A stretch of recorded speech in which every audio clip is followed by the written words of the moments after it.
Jessica went on a path of like 7 years of research to find out what happened to her mind and her mindset about what made her change. And all of that years of research is summarised here. The more I looked into it, the more I realised that women can just never catch up.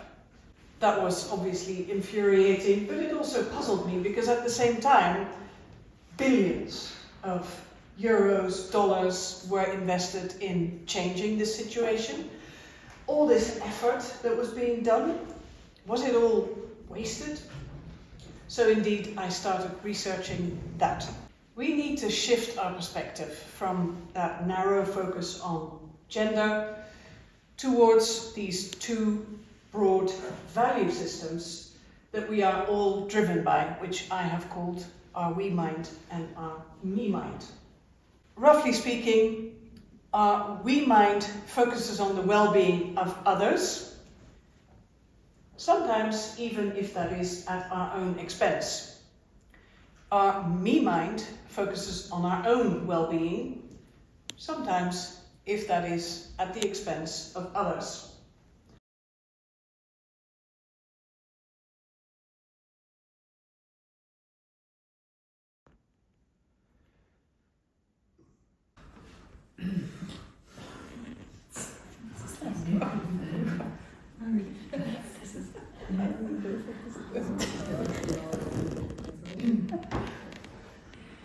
Who is leaning more towards the we mind?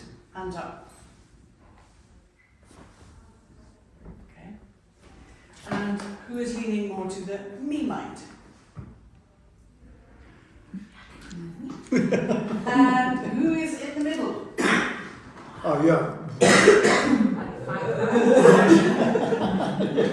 Yeah, so this balance that you have determines what you value, what kind of goals you set, how you go about achieving those goals, what you communicate, how you communicate, what stresses you, etc., etc. Most women lead with their we mind, and most, but not all, men lead with their we mind. Now, my biggest aha moment was actually that in our society, we adore the me mind. And we think the we mind is kind of meh. Our me mind competes, it's assertive, it takes risks, it accumulates status, and our we mind connects, it's humble, it avoids risks, it shares. And of course, there is misogyny, but I wonder if the stars don't quite align for you at work. Is that because you are a woman?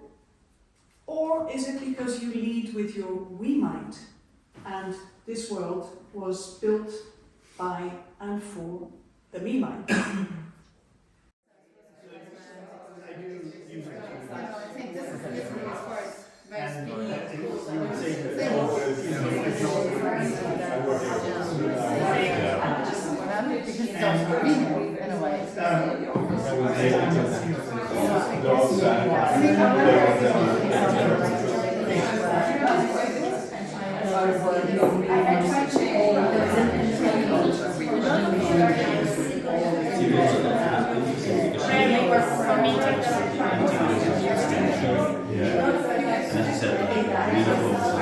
For the moment, no. The men are like, oh, yeah, no, I'm not going to apply for the position because I don't wear a skirt. Yes, and I've heard that more than once. Yeah. And they really feel like negatively deselected, Yeah. and there is this tension building up, and it's and that immediately then invalidates the woman that's going to be put into the position, regardless of whether you have qualifications or not, but you immediately go in with a stigma. As long as we promote women because we need the numbers, men are going to be antagonized because usually men, especially in higher positions, are more me-minded, so they are very competitive. And this is a race they can never win. They can't win being a woman, right? So that's why I want to shift the discussion towards what we value. And I do believe that even me-minded men have a we mind. So if you appeal to that sense of, okay, let's not kill each other, but let's cooperate instead, you find your way, then the whole culture can change. But this obviously has to be a decision taken at the level of the leadership. And in my book I quote an example from, if I remember correctly, it's Pfizer. During the pandemic, they tried a new approach and made everybody cooperate rather than compete, because the work culture was competition, but they made it into cooperation. And they were astonished by the results. It worked like magic. So currently, anybody who wants to succeed in this environment and who is we-minded has to go against their grain. And that is actually not really sustainable. Our individualist society is actually a real exception in the world. Most societies are collectivist. And we started changing here only about 500 years ago, so it's not even that old. And indeed, there's lots of research that shows, when people get to do tasks and you ask people from a collectivist culture or an individualist culture, the cooperation changes, and indeed standing out is hard for the we-minded group and easy for the me-minded group. But yeah, the main takeaway for me was that this we-mind of ours is actually how most people are and were over our millions of years of development. The common belief that we need to be ruthlessly selfish, and that's the only way to succeed. That belief is destroying our democracies and it's depleting our planet.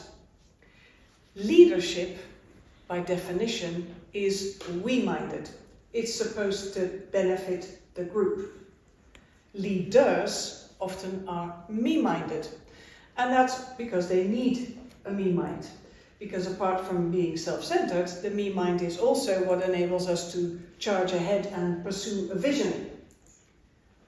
But leaders who are more we-minded, they care about the bigger purpose, and they stand inside the group, making sure that no one stays behind.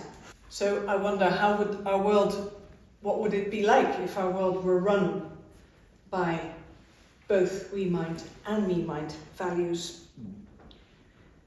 If you take care of the planet, maybe you have to be connected. You cannot just, if you consume and go further. So just bring plants in your office, small thing, and we are in our neighbor making planting in the street something, and that make connection between people and also to the nature. Just realize it. We are not the only human beings and blah. That's small thing, but when you realize that, it changes your way of seeing things, of being.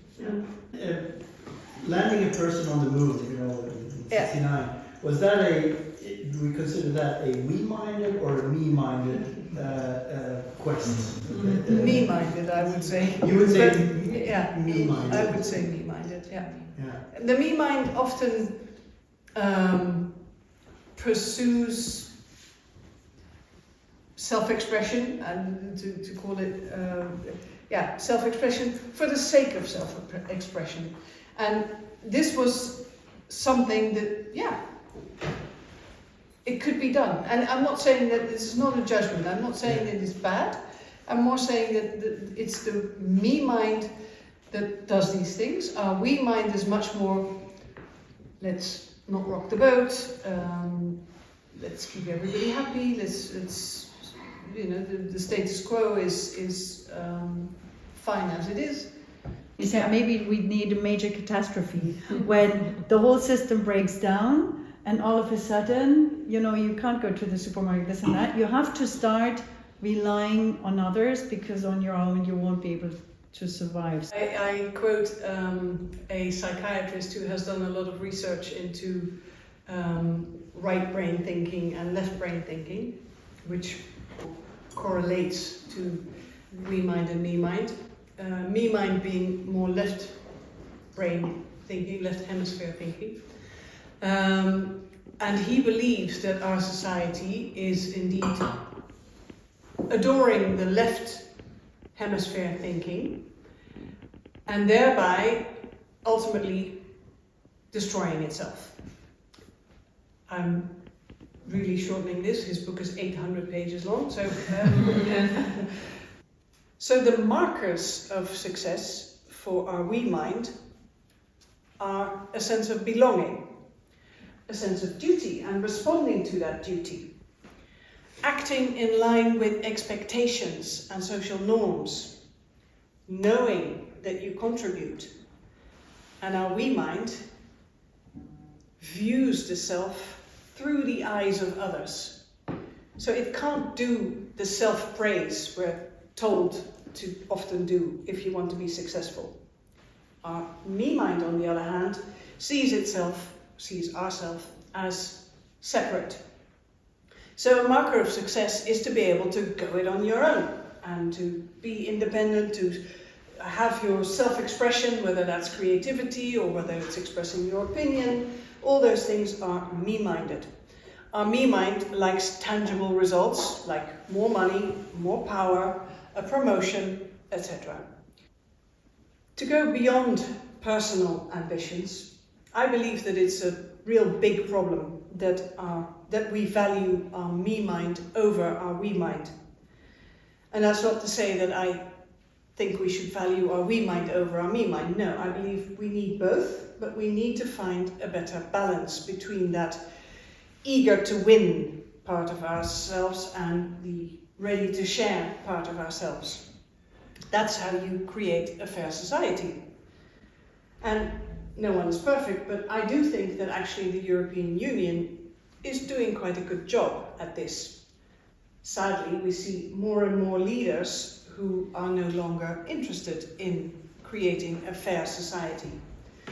The American example of winning at the expense of others is gaining ground here too. And that pains me because it wrecks the pillars of civilized coexistence. Because I really believe that only if we internalize this shift in value, we can change the culture in our companies, in our political structures, and in society at large. Thank you.